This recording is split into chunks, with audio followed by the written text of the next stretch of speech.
हम पहुंच गए ग्लोबल विलेज, काफी आउटस्कर्ट पे पड़ता है। यहाँ पर पता नहीं कितनी सारी एग्जिट है, पार्किंग एरिया पता नहीं कितने सारे हैं, तो हमें बस पार्किंग एरिया का ध्यान रखना पड़ेगा कि P1 में छोड़ा है, P3 में छोड़ा है, कहाँ पर छोड़ा है, वो सारी चीजों का ध्यान रखना पड़ेगा। अब हमने मार्किंग कर ली है और अपने राइट साइड कंट्री देखनी, क्योंकि ग्लोबल विलेज बहुत बड़ा है। ओपन होता है 4 बजे और इसका क्लोजिंग टाइम 12 बजे है और अभी बढ़ जाए 4:30, तो हम एंटर करके घूमेंगे, 4-5 घंटे अच्छे से घूमेंगे।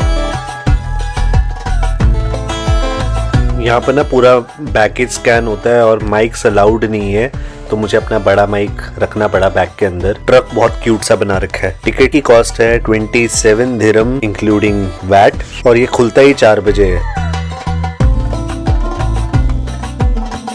तो ग्लोबल विलेज को एंटर करते ही हमने तो भाई अपनी कंट्री ढूंढ ली और सबसे पहले हमें नजर आया ताज महल, और यहाँ पे भी ये सबसे ज्यादा सुंदर मुझे यही लग रहा था।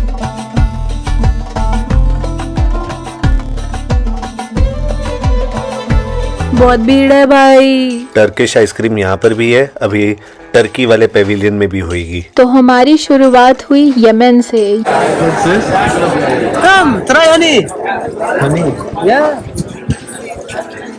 ये भी कोई अरेबिक कंट्री वाला ही फील दे रहा था और यहाँ पे थे बहुत तरह के हनी। हर पेविलियन अपनी कंट्री की एक वाइब, एक फील देता है, और ये थी यमन की फील।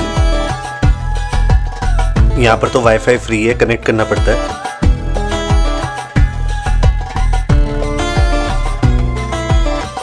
यहाँ पर अपनी फोटोज देख सकते हो और खरीद भी सकते हो। यहाँ पर देखो इजिप्ट भी है, चल रहे हैं इजिप्ट। ये देखो ताजमहल यहाँ से भी दिख रहा है। यहाँ तो ऐसा लग रहा है जैसे वर्ल्ड टूर चल रहा है।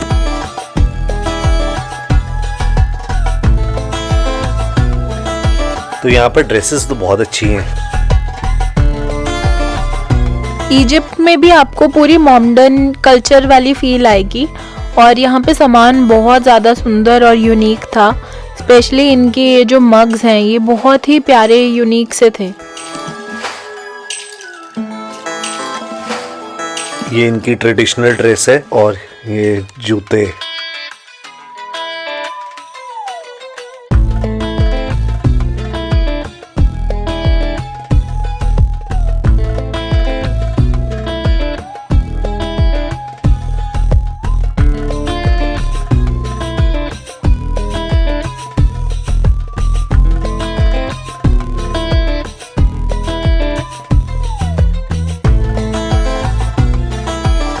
इनकी क्रिएटिविटी तो इतनी है, सैंड से भी डिजाइन बनाते हैं।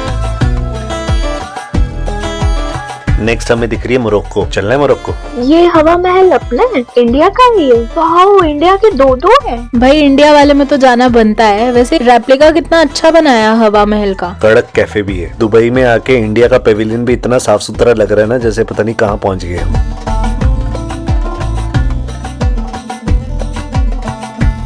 यहाँ पर तो टॉयलेट को भी रेट करने के लिए स्कैनर लगा रखा है। यहाँ पर चाय के रेट चेक करते हैं। हमने नोटिस करा कि यहाँ पर 5 दिरहम से कम की कोई चाय ही नहीं थी। 5 दिरहम मतलब 1 dirham is equal to 24 rupees approximately. तो आप कैलकुलेशन कर सकते हो कि कितनी महंगी है चाय। तो यहाँ पर ये हवा महल डिजाइन करा गया जयपुर का। तो यहाँ पर देसी चाट से लेकर कश्मीर हेरिटेज भी है। यहाँ पूरी इंडिया वाली वाइब दे रखी है, गलियों वाली, छोटी छोटी गलियां, और बाहर बाहर तक उनका सामान बिखरा हुआ।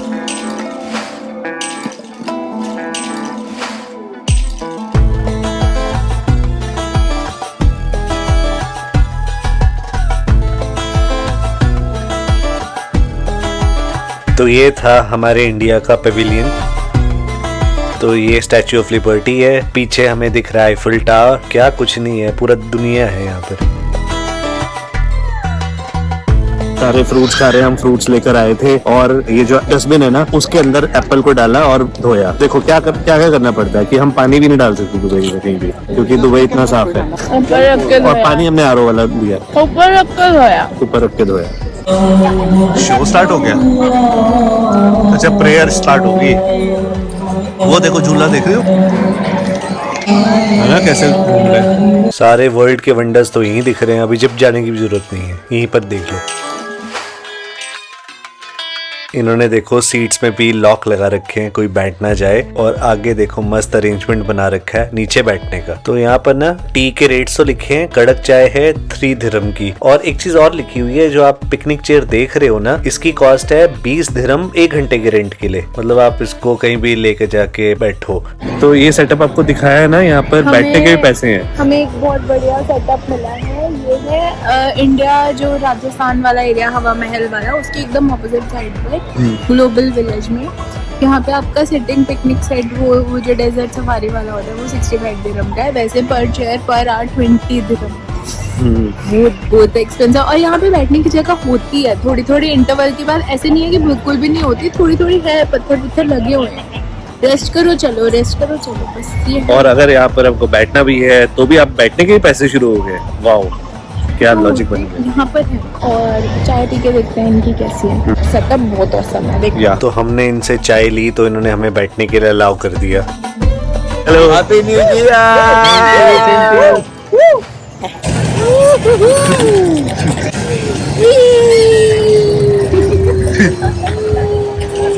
यहाँ पर परफॉर्मेंसेस के लिए टाइमिंग भी लिखे हुए हैं कि कितने बजे होगी। ये बुर्ज अल अरब वाला होटल जो आपको अपने सिटी टूर में दिखाया था रियल में, अब यहाँ पर देख लो।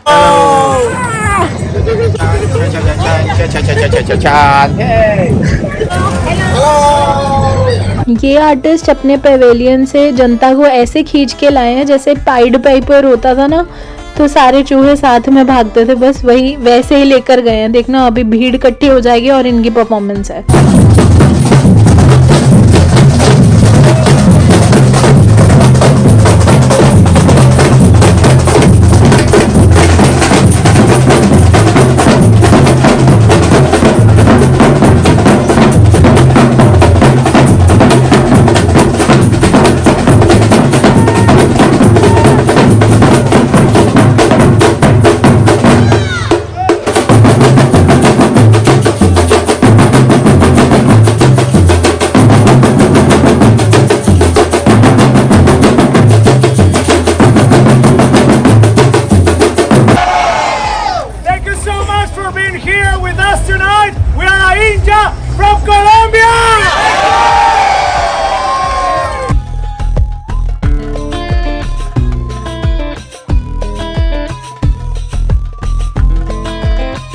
Bravissimo!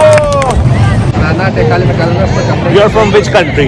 Which country? Colombia. Colombia. Yeah. Nice. Nice performance that. Thank you. Yeah. Mother. Model. Okay. Okay. Hi. Bye. Bye. Bye bye. कोई थक जाए तो उनके लिए छोटी कार टैक्सीज भी हैं। यहाँ रेस्ट करने के लिए काउचेस भी लगा रखे हैं। यहाँ हर तरह के एज के लिए बहुत सारा एडवेंचर है। यहाँ पे बच्चों के लिए गेम्स भी हैं। तो ये है मिनी गोल्फ ग्लोबल विलेज का। तो ये वाला सेक्शन है ग्लोबल विलेज का मेले वाला सेक्शन। और इस जगह पे आप बहुत तरह की गेम्स खेल सकते हो। वो जो बकेट के अंदर बॉल गिरो या डक्स वाली गेम होती है। और इस पे ये जो गुडीज आपको ऊपर दिख रहे हैं ना, इतने बड़े बड़े, ये मिलते हैं। पर ज्यादा पैसे बर्बाद मत करना, ये कम ही लोगों के निकलते हैं। ग्लोबल विलेज इतना बड़ा है, इतनी कंट्रीज है, एक दिन में घूमना बहुत ही मुश्किल है। यहाँ अफगानिस्तान भी दिख रहा है, कोरिया भी दिख रहा है, पता नहीं कहाँ जाए हम। हमें सामने दिख रहा है जापान। सो हम दुबई के वीजा पे जापान में भी आ गए हैं। और ये स्ट्रीट पूरी जापान जैसी लग रही है। हर पवेलियन में उस कंट्री का फेमस फूड या फिर ड्रिंक्स अवेलेबल हैं। तो अगर आप किसी भी कंट्री से फैसिनेटेड हैं, आपको विजिट करना चाहिए।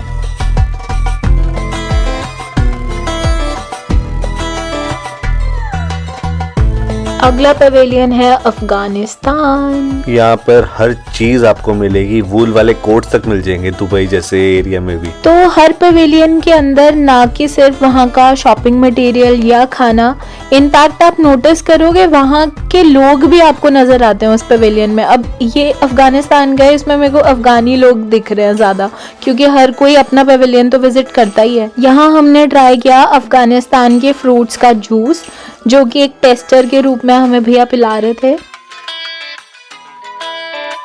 कैसा है? अच्छा है। ये देखो मैप भी बना हुआ है इसमें। तो यहाँ लिखा है road of Asia. Next Pavilion है आजकल की जनरेशन का फेवरेट, कोरिया।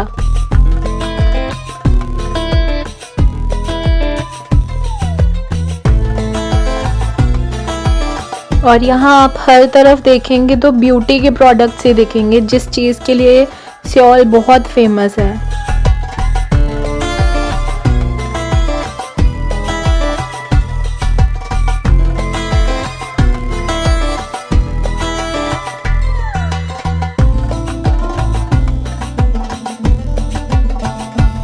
ये सेक्शन थोड़ा सा अलग था, यहाँ पे लाइव कैरिकेचर्स बन रहे थे।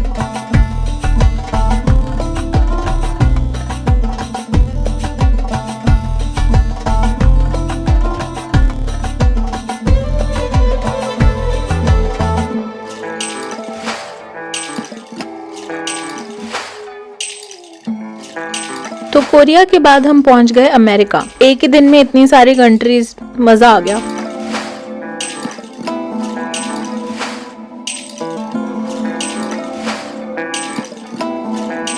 अमेरिका में सबसे अच्छा सेक्शन पार्थ को मिल गया और ये भाग गए अपनी जैकेट को देखने।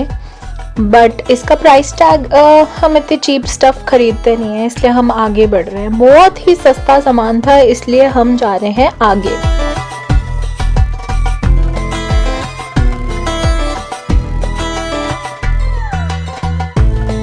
यहाँ पर यूरोप भी है, रशिया भी है। ग्लोबल विलेज में इतने सारे कंट्रीज हैं और हर कंट्री में कुछ ना कुछ परफॉर्मेंस चल रही होती है। और अपार्ट फ्रॉम दैट, अगर आप किसी पवेलियन में नहीं हो और आप सेंटर ऑफ ग्लोबल विलेज हो, तो आपको सामने दिखेगा ये वाला स्टेज। और इस स्टेज में भी परफॉर्मेंसेस होती रहती हैं एवरी हाफ एन आवर। मतलब हर जगह फेस्टिवल चल रहा है, हर जगह।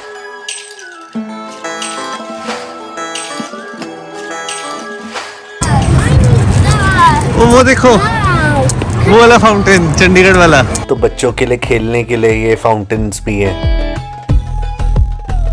तो यहाँ पे लंदन वाली बसेस भी चल रही हैं, डबल डेकर वाली।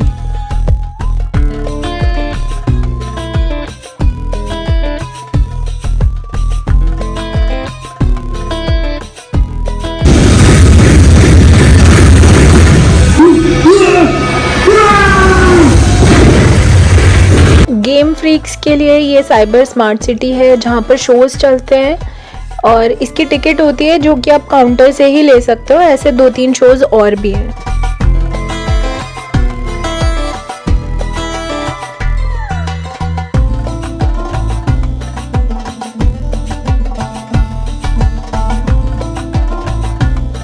आरती बैठी है ईगल के साथ। सोने का है। तो यूएई में होते हुए हम यूएई जा रहे हैं।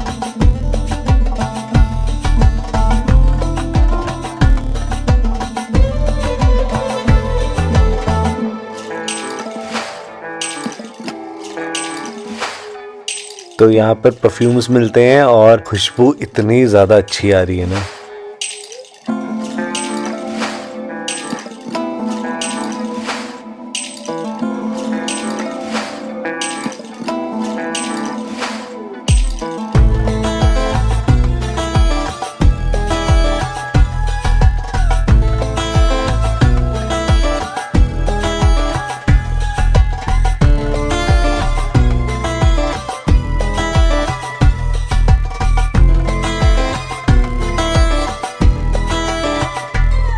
क्रिसमस ट्री भी है। ये पूरा अलसीफ दुबई जैसा बना रखा है और ये फ्यूचर म्यूजियम का डिजाइन देखो।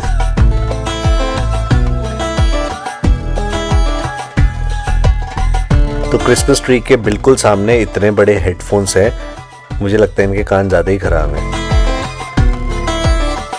नेक्स्ट स्पॉट है टेलीफोन बूथ। क्या ये खुलता है? खुल गया। नेक्स्ट अब हम पहुंच गए पाकिस्तान। आपको पाकिस्तान घुमाते हैं।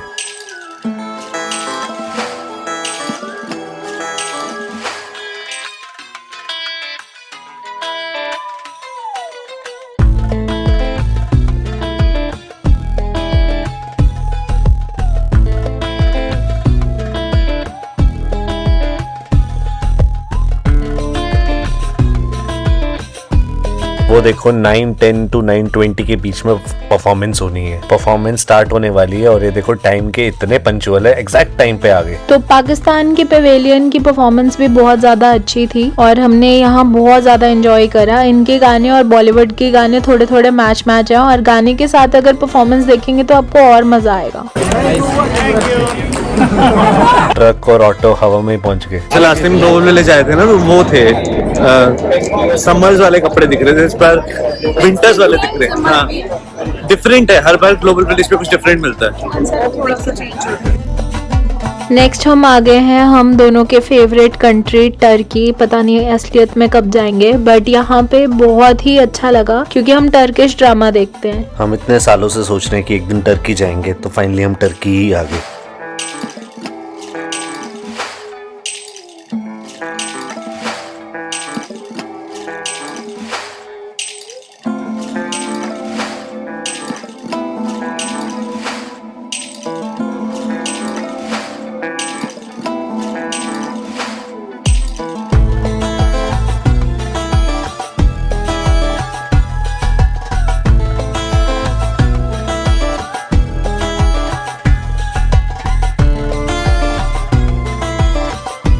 टर्की में मिठाइयाँ एक से एक रखी हुई है, देखकर ही ऐसा लग रहा है मैं सारी खा जाऊं।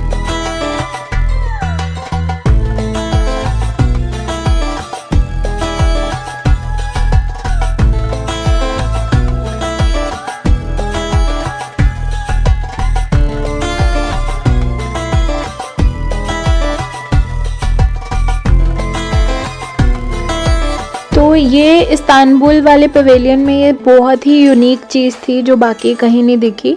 यहाँ पे आप इनके ड्रेसेस पहन के फ़ोटोग्राफ करवा सकते हो, चाहे फैमिली की या कपल की, और 35 दिरहम एक फ़िक्स प्राइस था इनका।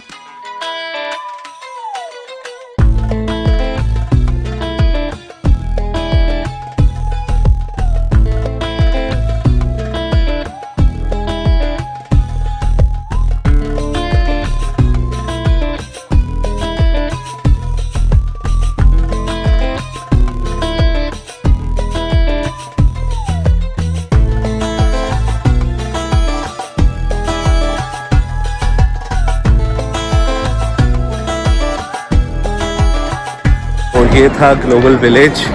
बहुत हमने कोशिश करी कि ज़्यादा से ज़्यादा आपको दिखा सकें और अब हम वापस जा। रात के टाइम तो ग्लोबल विलेज किसी अलादीन के किले से कम नहीं लगता। स्टार्टिंग में अपनी पार्किंग जानना इसलिए ज़रूरी है क्योंकि आप देखें यहाँ पे कितनी ज़्यादा कार्स हैं। पार्किंग इतनी बड़ी है और देखो बिल्कुल सिस्टमेटिक है, पूरी खुली जगह रखी हुई है उन्होंने। पार्किंग जहाँ पर असाइंड है वहीं पार्क कर रखी है गाड़ियाँ। देखो इतना वेल मेंटेन्ड है ना यहाँ पर सिस्टम। तो ग्लोबल विलेज यहाँ से इतनी सुंदर लगती है, ऐसा लगता है पता नहीं कौन सी दुनिया में आ गए, कौन से महल में आ गए। तो आई होप आपको हमारा ये ग्लोबल विलेज का टूर बहुत अच्छा लगा होगा। तो ऐसे ही हमारे साथ बने रहना। Keep watching Aarti and Parth vlogs every Monday and Thursday. Stay connected. Bye bye.